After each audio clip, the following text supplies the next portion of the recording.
Tačiau sugrįžkime į moterų imtynes ir noriu pristatyti iš karto mano pašnekovą, Lietuvos moterų rinktinės vyriausiąjį trenerį, šiaulietę Aivarą Kaselį. Vakar jau kalbėjome apie moterų imtynes, šiandien dviejose svorio kategorijose ėmėsi moteris 55 ir 72 kg. Dabar matome 55 kg svorio kategoriją ir čia jūsų auklėtinė Aistė Balčiūnaitė, kurios varžovė Italė Valentina Mingucci.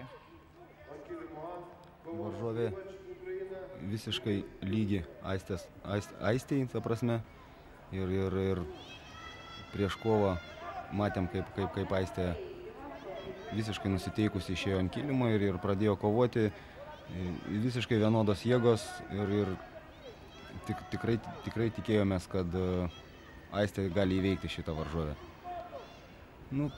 Trumpos klaidelės, tokios nedidelės, iš tikrųjų kartuojasi vakarykštis scenarijus, kad šita kova buvo labai panašiai į mūsų Indrės Bubelytės kovą ir mergina gal truputį irgi per vėlai įsijungė į atakas ir vis dėlto Italija nugalėjo šioje kovoje. Toks pastebėjimas, kad visos mūsų merginos lietuvės labai jaudinasi ir nervinasi ir joms trūksta drąsos. Kitos varžovės, galbūt jos ir tituluotesnės, ir didesnę patirtį turinčios, nes jos ilgiau sportuoja. Tačiau tas psichologinis toks barjeras, nepaisant to, kad Lietuvoje yra, savo namuose. Yra barjeras, nes, pavyzdžiui, Aistė, jinai per pirmus metus tik tais net perėjo į jaunimą šiemet. Dar tikrai jauna panelė ir, aišku, jai suaugusiuose tai debiutas ir yra tas jaudulys pas ją, yra vidinis, nors mes turim komandos iš tikrųjų sporto psichologą Andrių Stoičkų, kuris mums labai talkina. Kiek tai manoma, iš tikrųjų panelės yra paruoštos.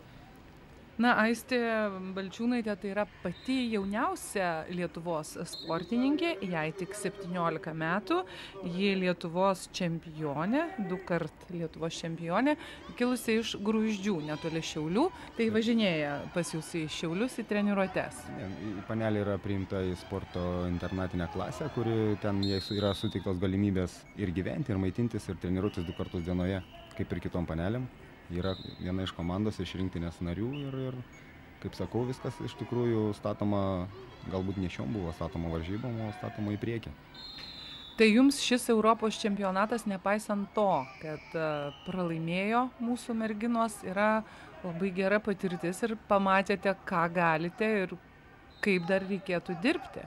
Be abejo, didžiulė patirtis ir, aišku, pamatėm tas merginas, su kuriomis dar nebuvom susitikę. Pamatėm, kad mes galime jau imtyniauti, nepaisant dar jauno amžiaus merginų.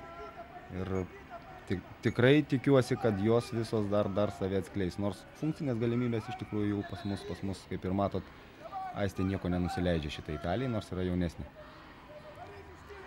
Aistė pirmąjį kėlinuką pralaimėjo 0-1. Antrajame jai netaip gerai sekėsi, ji pralaimėjo. Dabar jau tas antrasis kėlinukas 0-5.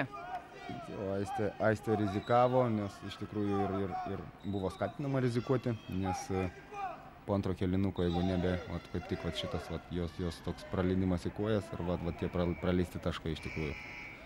Bet jau jinai atvirai darė puolimą ir dėl to gavo priešveiksmį. Šioje svorio kategorijoje jūs pamatysite vakare, į finalus pateko Baltarusė Alena Filibova ir ukrainietė Natalija Sinišin.